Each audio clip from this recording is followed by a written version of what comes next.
आज की वीडियो में हम लोग जो है अभाज्य संख्या यानी कि प्राइम नंबर को पहचानने के ट्रिकों को देखेंगे, यानी कि अभाज्य संख्या को कैसे पहचानेंगे।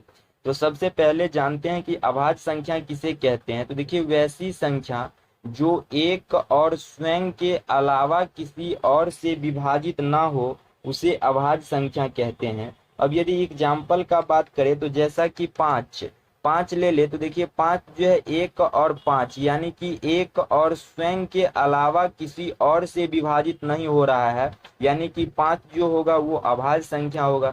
इसी तरह यदि एक 19 को भी लेकर चेक करें तो 19 भी एक और 19 के अलावा यानी कि एक और स्वयं के अलावा किसी और से विभाजित नहीं हो रहा है, यानी कि 19 भी जो होगा वो अभाज्य संख्या होगा, यानी कि प्राइम नंबर होगा। इसी तरह यदि अब हम लोग 227 को चेक करें तो इसमें यदि अब हम लोग जो है 1 से लेके 227 तक भाग देकर चेक करते हैं तो काफी समय लग जाएगा। तो 1 से लेके 227 तक भाग देकर अब हम लोग चेक नहीं करेंगे। तो इसे अब कैसे चेक करेंगे, तो सबसे पहले क्या करेंगे कि एक ऐसी संख्या को लेंगे कि जिसका स्क्वायर करने पर जो है 227 से कुछ ज्यादा हो जाए लेकिन कम नहीं होना चाहिए। तो अब यदि हम लोग 15 का स्क्वायर करते हैं तो कितना हो जाएगा, 15 का स्क्वायर करते हैं तो 225 हो जाता है, यानी कि 225 से 227 क्या है, बड़ा है, तो 15 का स्क्वायर नहीं करेंगे। अब यदि 16 का स्क्वायर लेते हैं तो 16 का स्क्वायर कितना, 256 हो जाएगा, यानी कि 227 से तो बड़ा है 256, तो यानी कि 16 का स्क्वायर लेंगे। और 16 का स्क्वायर लेने के बाद क्या करेंगे कि 16 से छोटा जो भी अभाज्य संख्या होगा उस अभाज्य संख्या से अब जो है हम लोग 227 में भाग देकर बारी बारी से चेक करेंगे, और उस अभाज्य संख्या से यदि ये संख्या कट जाता है तब जाके ये जो है अभाज्य संख्या नहीं होगा, ये भाज्य संख्या हो जाएगा, ठीक ना। तो 16 से छोटा अभाज्य संख्या है जो सबसे पहली अभाज्य संख्या 2 है, उसके बाद 3 है, उसके बाद 5 है, उसके बाद क्या 7 है, और 7 के बाद 9 तो है नहीं, 11 है, 11 के बाद 13 है, 13 के बाद 14 नहीं है, 15 नहीं है, और 16 तो खुद है ही नहीं।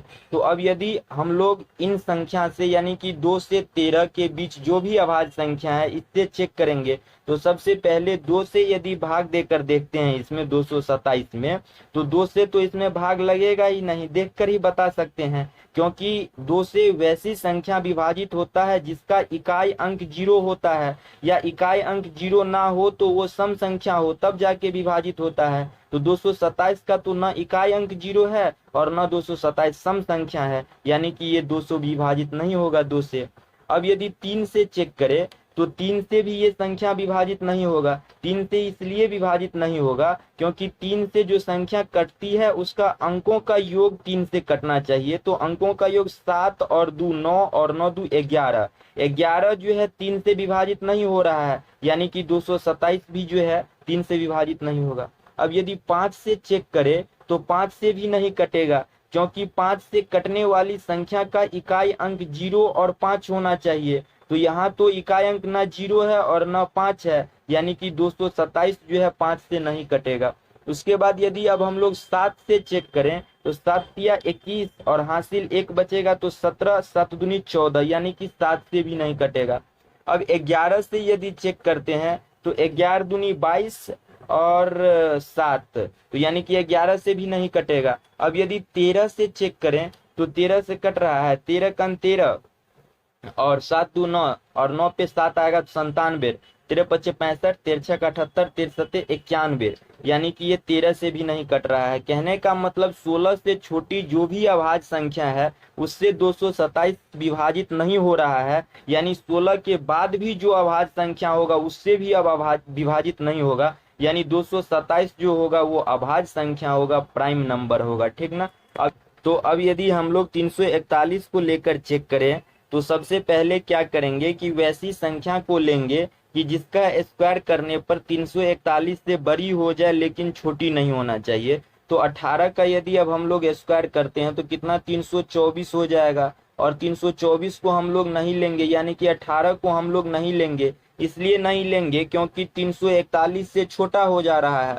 तो इसी तरह 19 को चेक करके देखेंगे स्क्वायर, तो 19 का जो स्क्वायर होता है वो 361 होता है, और 341 से जो है 361 बड़ा है, यानी कि 19 को हम लोग लेंगे। तो अब हम लोग क्या करेंगे कि 19 से जो भी अभाज्य संख्या छोटी है, सारी अभाज्य संख्या से बारी बारी करके हम लोग इसमें भाग करके चेक करेंगे। यदि किसी भी अभाज्य संख्या से ये विभाजित नहीं होता है, 19 से छोटी अभाज्य संख्या से ये विभाजित नहीं होता है, तब जाके ये अभाज्य संख्या होगा। और यदि 19 से छोटी अभाज्य संख्या से ये विभाजित हो जा रहा है, तब जाके ये अभाज्य संख्या ना होके भाज्य संख्या होगा, यानी कि कंपोजिट नंबर होगा। तो देखिए 19 से छोटी अभाज्य संख्या क्या क्या है। तो सबसे पहली तो अभाज्य संख्या 2 है, उसके बाद 3 है, और 3 के बाद 5 है, 5 के बाद 7 है, 7 के बाद 8 9 नहीं है, 11 है, और 11 के बाद 12 भी नहीं है, 13 है, 13 के बाद 14 15 16 भी नहीं है, 17 है,